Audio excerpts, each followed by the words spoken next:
देखो, मैं मैडम महबूबा को ये बताना चाहता हूं, बीजेपी ने जो काम किए हैं वो पूरी जनता जानती है, वो पूरा समाज जानता है, पूरा भारत जानता है। बीजेपी ने वो काम किया है जो पिछले 70 वर्ष का और किसी सरकार ने नहीं किया था। पिछले 70 वर्ष का पिछली सरकारों के दौरान जब पत्थरबाज तैयार हुए तो बीजेपी आई, तो बीजेपी ने पत्थरबाजों को खत्म किया। पिछली सरकारों के दौरान जब नौजवानों को भड़काकर मिलिटेंट बनाने की फैक्ट्री चलाते थे, उस फैक्ट्री को बंद किया।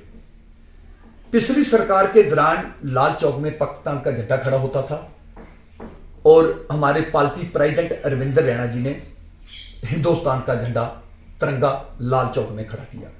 पिछली सरकारों के दौरान लोग जेब में भी तिरंगा झंडा डाल के नहीं जा सकते थे लाल चौक में, लेकर अरविंदर रैना जी ने वहां लाखों तिरंगे झंडे जो हैं वो कश्मीर में खड़े किए। जम्मू और कश्मीर की हमारी जो जनता है, जो हमारे लोग हैं, ये अच्छे लोग हैं। चंद लोग हैं मुट्ठी भर जो पाकिस्तान के सपोर्टर हैं, जो लोगों को भड़काने का और लड़ाने का काम करते हैं। और उग्रवादियों की बात रही, बीजेपी सरकार ने पिछली सरकारों के दौरान उनको जेल में बंद किया जाता था, चंद वर्षों के बाद उनको जमानत पर छोड़ा जाता था। बीजेपी सरकार ने फैसला लिया, इनको गोली खिलाओ, जम लोग भेजो, ऑन स्पॉट इनको गोली खिलाओ, जम लोग भेजने का फैसला लिया।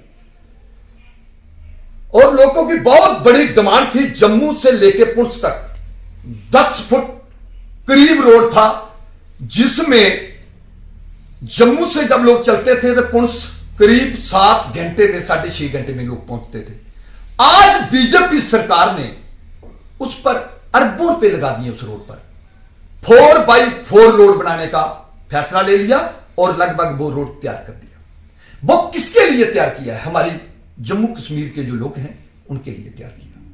उसके बाद जब लोग कश्मीर जाते थे, इतना जाम लगता था और पता ही नहीं होता था कश्मीर कब पहुंचना है, या कश्मीर वालों को पता नहीं होता था हमें जम्मू कब पहुंचना है, इतना जाम होता था। लेकिन आज बीजेपी सरकार ने बड़े बड़े पहाड़ों को चीर कर बड़े बड़े टंडर जो है वो बनाए, बड़े बड़े रोड बनाए। आज लोग चंद घंटे में कश्मीर पहुंच सकते हैं और कश्मीर के लोग जम्मू पहुंच सकते हैं।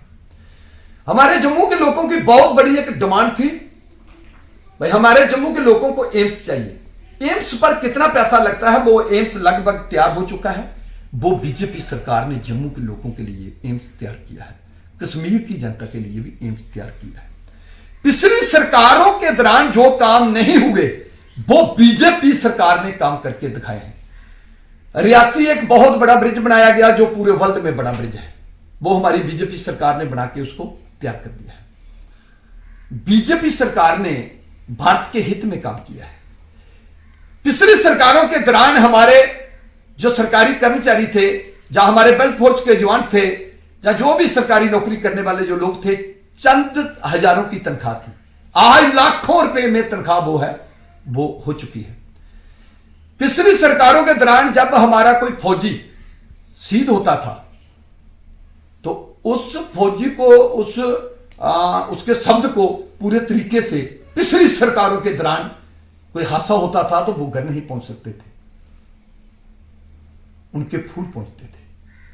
आज बीजेपी सरकार ने कहा है जितना मर्जी खर्च हो, लेकिन हमारे कोई भी हमारा जवान भारत की शान, हमारा जवान कहीं भी शहीद होता है वो उसका शब्द घर पहुंचना चाहिए और उसके परिवार को खूब पैसा भी मिलना चाहिए। और बीजेपी सरकार ने वो कदम उठाए हैं जो पिछले 70 वर्ष की कोई पार्टी नहीं उठा सकी। मैं जो पूछना चाहता हूं मैडम महबूबा जी को, और मैं जनता के आगे भी ये आज सवाल करना चाहता हूं, पूरे भारत के आगे मैं ये सवाल करना चाहता हूं, आप मुझे ये बताएं, हमें किस सरकार का साथ देना चाहिए?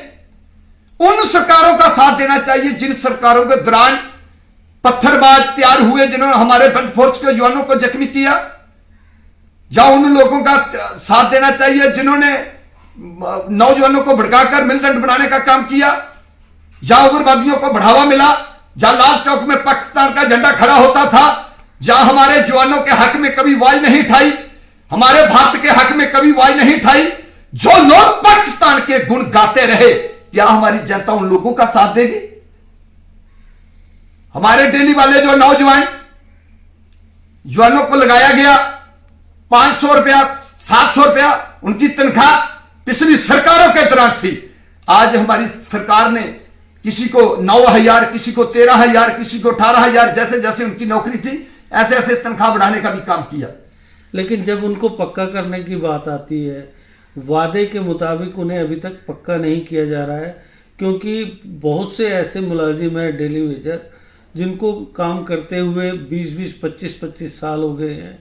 और अगर हम पीडीडी, पीएचई या इरिगेशन की बात करें तो उसमें सारा ग्राउंड वर्क वही लोग करते हैं। आज अगर किसी ने पक्की डेली वालों को लाया है तो वो बीजेपी सरकार है और पक्का भी बीजेपी सरकार करेगी। और बीजेपी ही एक ऐसी सरकार है जो डेली वालों को पूरा हक दे सकती है। मैं अपील करता हूं गवर्नर साहब के आगे और सेंट्रल गवर्नमेंट के आगे, भाई डेली वालों के भी बच्चे हैं, इनका परिवार है, और इस दौरान इनकी जहां तनख्वाह बढ़ानी चाहिए, जान को पक्का करना चाहिए। डेली वालों का हक बनता है। डेली वाले जो हैं वो हमारे समाज को चला रहे हैं, वो ड्यूटी दे रहे हैं, इनको पक्का करना चाहिए कि इनका हक बनता है। इनका मैंने 10 वर्ष हो गया इनके लिए जो आवाज उठाई, मैंने पिछली सरकार के दौरान भी जो आवाज उठाई थी और अपनी सरकार के दौरान भी जो आवाज उठा रहा हूं, डेली वालों को पक्का करना चाहिए। मैं यही पूरी जनता के आगे अपील करता हूं। हमारा राम मंदिर था, उसमें हिंदुओं मुसलमानों को लड़ाया गया, हमारी जनता को वहां मरवाया गया। मुझे ये बताएं, वो ही प्रधानमंत्री नरेंद्र मोदी जी है, हमारी बीजेपी सरकार है, जिन्होंने कानून का सहारा लेके राम मंदिर बना के दिखा दिया। कई लाखों साल पुराना हमारा काल मंदिर शिव शंकर भोलेनाथ भगवान का मैं बहुत बहुत बधाई देता हूं प्रधानमंत्री नरेंद्र मोदी जी को। जब वो सृष्टि कहीं चली थी उस दौरान शिव शंकर भोलेनाथ भगवान और 7 ऋषि बैठ के वहां उनकी भी बातचीत हुई थी। वो भी मंदिर प्रधानमंत्री नरेंद्र मोदी जी ने लगभग तैयार कर दिया है। मैं ये कहना चाहता हूं, हमें ऐसी सरकार चाहिए जो हमारे सनातन धर्म को बढ़ावा दे, एकता का संदेश दे, जो पिछले वक्त का हमारे मंदिरों को तोड़ा गया, हमारे मंदिरों का सबूत मिटाया गया। आज हमारे प्रधानमंत्री नरेंद्र मोदी जी उन सबूतों को खड़ा कर रहे हैं, हमारे सनातन धर्म को बढ़ावा दे रहे हैं, एकता का संदेश दे रहे हैं। उन्होंने कहा हिंदू मुसलमान सिख ईसाई सब भाई भाई। उन्होंने पाकिस्तान को भी कहा था लाल किले पर खड़ा होकर, उन्होंने कहा आओ हम अपनी जनता के लिए काम करें, अपने देश के लिए काम करें। आज हमारे प्रधानमंत्री नरेंद्र मोदी ने पूरे वर्ल्ड में हमारे हिंदुस्तान का नाम रोशन किया है। मैं नमन करता हूं प्रधानमंत्री नरेंद्र मोदी जी को। वो ऐसा प्रधानमंत्री हमें मिला है, हमें गर्व होना चाहिए। मैं जनता के आगे, पूरी भारत की जनता के आगे ये अपील करता हूं, अगर हमें देश को बचाना है तो प्रधानमंत्री नरेंद्र मोदी जी को फिर लाना है। हमें प्रधानमंत्री नरेंद्र मोदी ने वो काम करके दिखाए हैं जो पिछले हजारों साल या 500 साल या औरंगजेब के दौरान जो हमारे सबूत मिटाए गए थे मंदिरों के, जहां हमारे देश को बर्बाद करने का जो उन्होंने काम किया था, वो आज प्रधानमंत्री नरेंद्र मोदी जी ने उनका सुधार किया है। तो हमें ऐसे लीडरों का साथ देना चाहिए जो देश को बचा सके। पिछली सरकारों के दौरान पीओ के एरिया जो है, जब पिछली सरकारों के दौरान 1 लाख फौज पाकिस्तान की हमारे कब्जे में थी, उनके हथियार भी हमारे कब्जे में थे, फौज भी कब्जे में थी, उनकी फौज भी छोड़ी गई और पीओ के एरिया भी जो है वो पाकिस्तान को दिया गया। हमें जांच करना चाहिए उन बल फौज के जवानों को जिन्होंने अपने बलिदान दिए हैं। आज वो उस पीओके के लिए हमारे हजारों नौजवानों ने बलिदान दिए हैं। आज वो बॉर्डरों पर ड्यूटी देते हैं, हम चैन की नींद सो पाते हैं। आज वो बॉर्डरों पर ड्यूटी देते हैं, हम अपने बच्चे पालने का काम करते हैं। मैं नमन करता हूं बेल्ट फौज के जवानों को। हमें याद करना चाहिए उन कुर्बानियों को जो हमारे नौजवानों ने वो कुर्बानियां दी हैं। हमें याद करना चाहिए उस मां की दर्द को, बहन की दर्द को, भाई की दर्द को, किसी बच्चों की दर्द को, किसी पिता की दर्द को, जिन जवानों ने बलिदान दिए हैं। तो आज अगर हमारे प्रधानमंत्री नरेंद्र मोदी जी देश के हित में काम करना चाहते हैं, सब धर्मों को एकजुट करके, तो हमें उसका साथ देना चाहिए। अगर हम जम्मू की बात करते हैं चंचल सिंह जी, तो जम्मू में कारोबार बिल्कुल खत्म हो चुका है। नशे की जो दलदल है उसमें युवा लगातार गिरते जा रहे हैं, फंसते जा रहे हैं, चिट्टा ही चिट्टा सुनाई देता है हर ओर से। आप क्या देखो, मैं सेंट्रल गवर्नमेंट के आगे अपील करता हूं, गवर्नर साहब के आगे अपील करता हूं, ये छोटी बात नहीं, मैं चिंतक में हूं। और जब मैं ये चीज सोचता हूं, मुझे ऐसा लगता है कि हमारे भारत पर इतना बड़ा असर पड़ जाएगा, वो वक्त जो है फिर हाथ नहीं आएगा। मैं सेंट्रल गवर्नमेंट के आगे अपील करता हूं, मैं हुक्म तो नहीं दे सकता हूं, मैं एक छोटा सा बीजेपी का सिपाही हूं और एक देश का बेटा हूं। मैं ये कहना चाहता हूं, नशे की तस्करी करने वाले जो लोग हैं, सख्त से सख्त कदम इन लोगों पर उठाना चाहिए, अपने देश को बचाना चाहिए। आज हमारे कॉलेजों, स्कूलों और बच्चों तक ये नशा जो है पहुंचता जा रहा है। और मैं सेंट्रल गवर्नमेंट के आगे अपील करता हूं, अगर जे मेरी कोई आवाज सुनता है तो इस वीडियो को शेयर करें, जो सेंट्रल गवर्नमेंट तक पहुंचे। फौरन जल्द से जल्द ऐसा सख्त कानून बनाना चाहिए, जो नशा बेचने वाले हैं या नशे का काम करने वाले हैं, ऐसे लोगों को कभी माफ नहीं करना चाहिए। ये जल्द से जल्द कदम उठाने चाहिए, ये जल्द कदम उठाने चाहिए, 24 घंटे के अंदर कदम उठाने चाहिए, इसको लेट नहीं करना चाहिए। नहीं तो हमारे नौजवान कहते हैं जवान भारत की शान। पाकिस्तान की एक बहुत बड़ी चाल है, वो कहता है अगर कोई उग्रवादियों की गोली से बचता है, उनके हमले से बचता है, वो नशे से नहीं बचना चाहिए। ये पाकिस्तान ने के मूव चलाई हुई है हमारे देश को कमजोर करने के लिए। ये पाकिस्तान की बहुत बड़ी एक चाल है और पाकिस्तान के कुछ ऐसे ग्रुप हैं। मैं पूरी भारत की जनता के आगे अपील करता हूं, सरकार के आगे भी अपील करता हूं। पाकिस्तान के एक ऐसे ग्रुप काम कर रहे हैं हमारे भारत में, जो हिंदुस्तान के 2 टुकड़े करना चाहते हैं। कितना बड़ा हमारा हिंदुस्तान था, कितने मुल्क, कितने हमारे हिंदुस्तान के कितने टुकड़े पहले ही हो चुके हैं। अगर फिर हमारे भारत का एक टुकड़ा और हो गया तो हमारा भारत जो है वो खत्म होता जाएगा।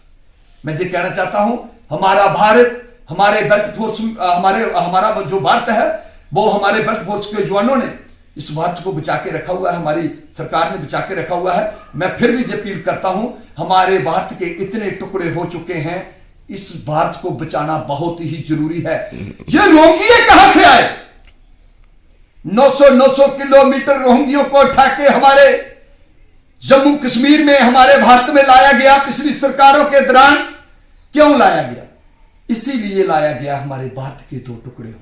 हमें भारत को बचाने का काम करना होगा और मैं अपनी पूरी जनता के आगे अपील करता हूं, और हमारे लोगों ने जागना चाहिए। जागने का वक्त आ चुका है, जागो भाई, जागने का वक्त आ चुका है। हमें सरकार का साथ देना चाहिए। 8 वर्ष में जो सरकार ने काम किए हैं, अपने बेल्ट फोर्स के जवानों को नंबर 1 बनाने का काम किया है, मुनीशन खरीदा है। जब तक मुनीशन हमारे जवानों के पास नहीं होगा तो हमारे जवान कैसे नंबर 1 बन सकते हैं? हमारे बेल्ट फोर्स के जवानों को प्रधानमंत्री नरेंद्र मोदी जी ने अपने देश को नंबर 1 बनाने का काम किया है। मैं यही कहना चाहता हूं, 8 वर्ष में लोग एक घर नहीं बना सकते, लेकिन प्रधानमंत्री नरेंद्र मोदी जी ने बहुत काम किया है। हमें प्रधानमंत्री नरेंद्र, मैं पूछना चाहता हूं, आज सब लीडर जो हैं वो वोट लेने के लिए, अपनी लीडरी चिमकाने के लिए हर मैदान में आ चुके हैं। उस दौरान कहां थे जब हमारा भारत मौत के साथ लड़ रहा था? और उस दौरान भूख के साथ, गरीब लोग भूख के साथ लड़ रहे थे।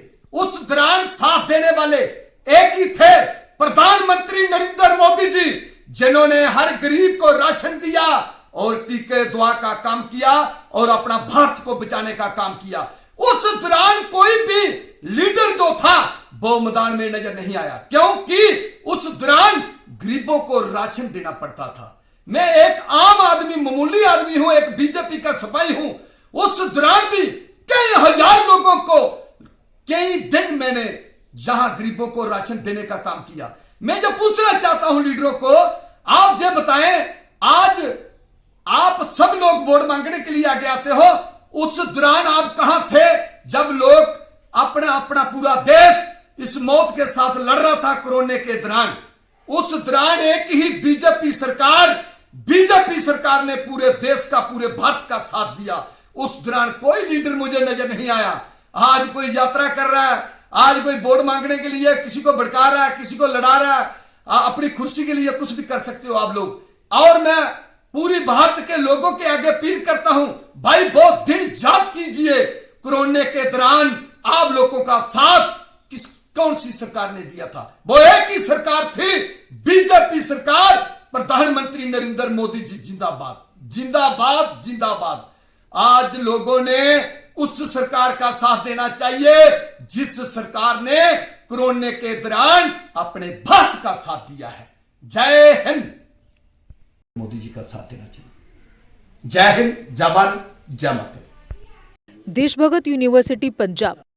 Courses offered: PhD, postgraduate, undergraduate, PG diploma, diploma, certificate. Contact us for admissions.